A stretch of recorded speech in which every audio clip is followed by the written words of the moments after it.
మేమందరం కూడా కృషి చేస్తాం, సవినయంగా మనవి చేస్తా ఉన్నాం. విష్ణుకుమార్ రాజు గారు. అధ్యక్ష, నమస్కారాలు అధ్యక్ష. అత్యంత దుర్మార్గమైన పరిపాలన 5 సంవత్సరాలు చూసాం అధ్యక్ష. ఏదో దెబ్బలో కొట్టేయటమో దోచేయటమో అని అనుకున్నాం, కానీ దారుణంగా రాష్ట్రాన్ని అప్పులతోటి ముంచేసిన ప్రభుత్వము మన స్వాతంత్ర్యం వచ్చిన తర్వాత ఏ రాష్ట్రంలోని కూడా ఇంత దారుణంగా ఎక్కడ జరగలేదు అధ్యక్ష. 9,74,556 కోట్ల రూపాయలు అప్పుల్లో ముంచేశారంటే ఇది ఒక్కటే కాకుండా కోర్టు కంటెంప్ట్ కేసెస్ 5,615 కేసులు పడినాయి అధ్యక్ష. అట్లాగే రిట్ పిటిషన్స్ 3,269 విత్ డైరెక్షన్స్, అంటే పేమెంట్ ఇవ్వమని చెప్పిన రిట్ పిటిషన్స్.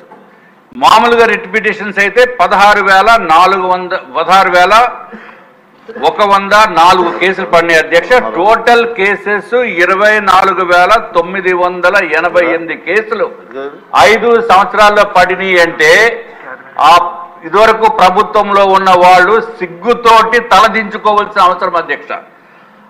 ఏదైతే అవతల పార్టీలో ఉన్న అధ్యక్షుడిని కూడా ఆలోచించవలసిన అవసరం ఉంది. ఇంకా అధ్యక్షుడిగా కూడా ఉండటానికే సిగ్గుచేటు. ఈ కేసెస్సే కాకుండా అధ్యక్ష, ఎవరైతే కాంట్రాక్ట్స్ చేశారో, రకరకాల పనులు చేశారో వెండర్స్, వాళ్ళకి ఇవ్వాల్సిన దాంట్లో 1,13,244 కోట్లు ఉన్నాయి అధ్యక్ష.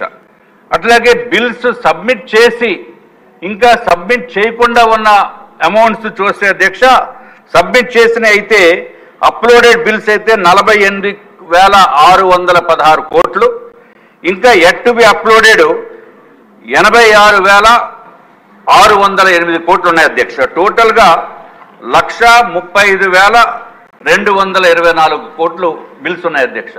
ఇంకా చాలా బిల్స్ వస్తాయి అధ్యక్ష. ఇందాక రఘురామకృష్ణరాజు గారు చెప్పిన విధంగా, ఎందుకంటే బిల్లు కనుక పెట్టేమంటే నెల రోజుల్లో జిఎస్టీ పే చేయాలి అధ్యక్ష. ఈ పేమెంట్ ఎప్పుడు వస్తుందో తెలియదు. ముందు జిఎస్టీ 18% పే చేయకపోతే మనల్ని తీసుకెళ్లి లోపల వేసేస్తారు అధ్యక్ష 3 నెలలు దాటితే. అందుకని బిల్స్ పెట్టకుండా ఉండిపోయినాయి చాలా ఉన్నాయి అధ్యక్ష. ఇది కూడా గౌరవ ముఖ్యమంత్రి గారు గమనించవలసిన అవసరం ఉంది అధ్యక్ష. అధ్యక్ష, ఇంకొకటి చిన్న సజెషన్ చెప్తున్నాను అధ్యక్ష.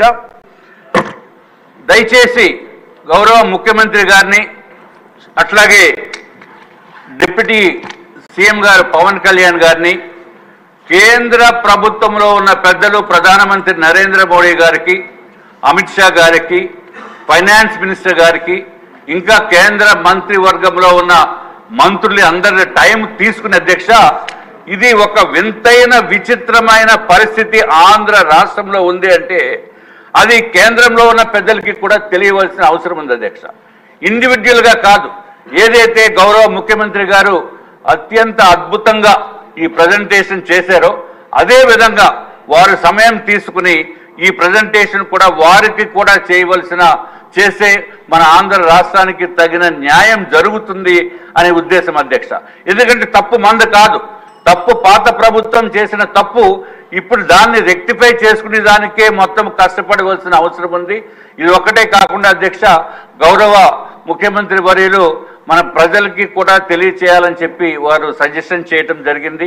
అట్లాగే మేము కూడా ముఖ్యమంత్రి గారికి కోరేది ఏంటంటే, గ్రామ సభలు పెట్టించి ఎవరైతే మున్సిపల్ కార్పొరేషన్ ఉందో లేకపోతే ఇంకా ఏదైతే ప్రభుత్వం ఆధీనంలో ఉన్న అధికార సంస్థలు ఉన్నాయో వాళ్ళ చేత కూడా పెట్టించి ఇదివరకు ఎట్లాగైతే చేశామో అదే విధంగా గ్రామ సభల ద్వారా ప్రజలకి చైతన్యం తీసుకుని వచ్చే బాధ్యత ప్రభుత్వం పైన కూడా ఉంది అని చెప్పి తమ ద్వారా తెలియజేసుకుంటున్నాం అధ్యక్ష.